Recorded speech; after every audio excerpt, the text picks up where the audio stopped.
Power दिए गए आपको, उस पर थोड़ा सा बताएं। कौन सा पावर दिए? किसने दिए पावर ना? मुझे नहीं पता आप किस पावर की बात कर रहे हो। हमारे पास 1 साल पहले जितना पावर था फिलहाल उतना ही है, और पावर की हम उम्मीद कर रहे हैं। इसलिए तो हम स्टेटहुड पे जोर दे रहे हैं, क्योंकि वो जम्मू कश्मीर के साथ किया हुआ एक वादा है, जो वादा पूरा होना चाहिए। हम तो सोच रहे थे कि पहले साल के अंदर अंदर ही मरकज़ की हुकूमत अपना ये वादा पूरा करेगी, लेकिन चलिए किन वजूहात के बुनियाद पर जम्मू कश्मीर को आज भी स्टेटहुड से महरूम रखा गया वो मरकज़ और बीजेपी वाले ही बता सकते हैं। लेकिन हम अपनी कोशिशों को छोड़ेंगे नहीं। जहाँ तक आपने दरबार मूव के हवाले से बात की, मैंने पहले दिन से मैं कहता आया कि यूटी होते हुए जितने हम अपने लोगों के साथ किए हुए वादे पूरे कर सकते हैं हम कर लेंगे। इस सिलसिले में चाहे रिजर्वेशन को रिव्यू करके उसमें तब्दीली लाना, कैबिनेट सब कमेटी जिसकी निगरानी सकीना यत्तू साहिबा कर रही थी, उन्होंने अपना काम मुकम्मल करके अपना रिपोर्ट कैबिनेट के सामने पेश किया। कैबिनेट ने उस रिपोर्ट को मंजूरी दी। अब डिपार्टमेंट के तरफ से कैबिनेट का मेमो तैयार किया जा रहा है, उसको बाय सर्कुलेशन हम मंजूरी देके एलजी साहब के पास भेज देंगे। वो एक वादा था हमारा लोगों के साथ। इसी सिलसिले में दरबार मूव को दोबारा शुरू करना, ये भी एक वादा हमारा लोगों के साथ था। लगभग 3 हफ्ते पहले जब कैबिनेट की मीटिंग हुई, उस मीटिंग के दौरान ये फ़ैसला लिया गया। वो फ़ैसला एलजी साहब को भेजा गया।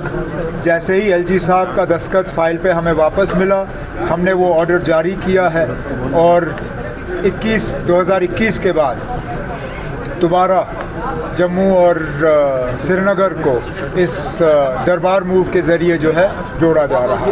जिस तरह कल महबूबा मुफ्ती ने कहा कि जो राज्यसभा की 4 नशिस्तें हैं हम कुछ शरायत रखे। मैंने राज्यसभा और ख़ासकर महबूबा मुफ्ती साहिबा के बयान को लेके मुझसे इसमें जम्मू में पूछा गया, और मैंने जम्मू के प्रेस कॉन्फ्रेंस के दौरान अपने जवाब में यही कहा जो मैं आज फिर दोहराऊंगा। असेंबली में कौन सा बिल आएगा और कौन सा नहीं आएगा, इसका फ़ैसला स्पीकर साहब करेंगे।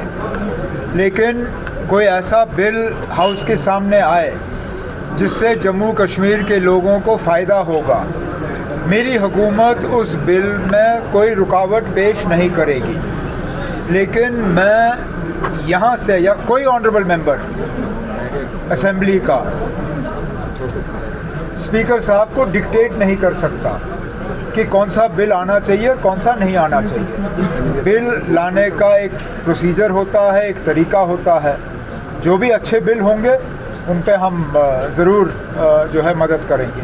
सर लैंड राइटर्स बिल वो कह रहे हैं, लैंड राइटर्स बिल हम लाएंगे। जो भी बिल, उस तरह का बिल तो मेरे भी एक साथी ने लाया है, तनवीर सादिक साहब का भी एक इसी तरह का बिल है कि जो पुराना कानून था 2019 से पहले, जिसको 2021 में तब्दील किया गया, लैंड ग्रांट्स एक्ट, उसको दुरुस्त किया जाना चाहिए।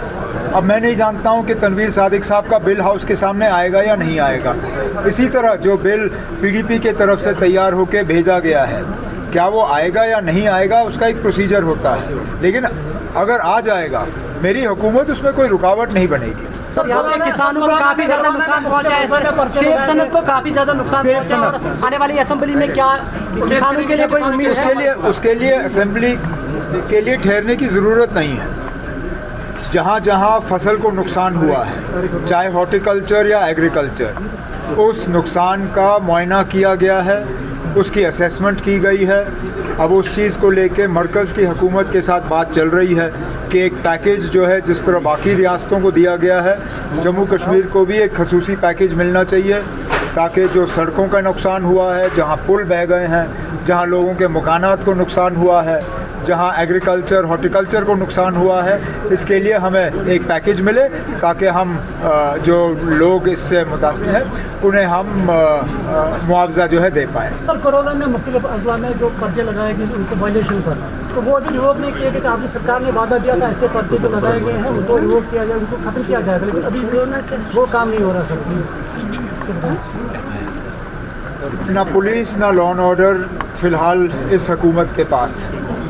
वो इख्तियारात वो हमें मिले और ज़रूर जो बाकी हमारे किए हुए वादे हैं उनको भी हम पूरा करेंगे।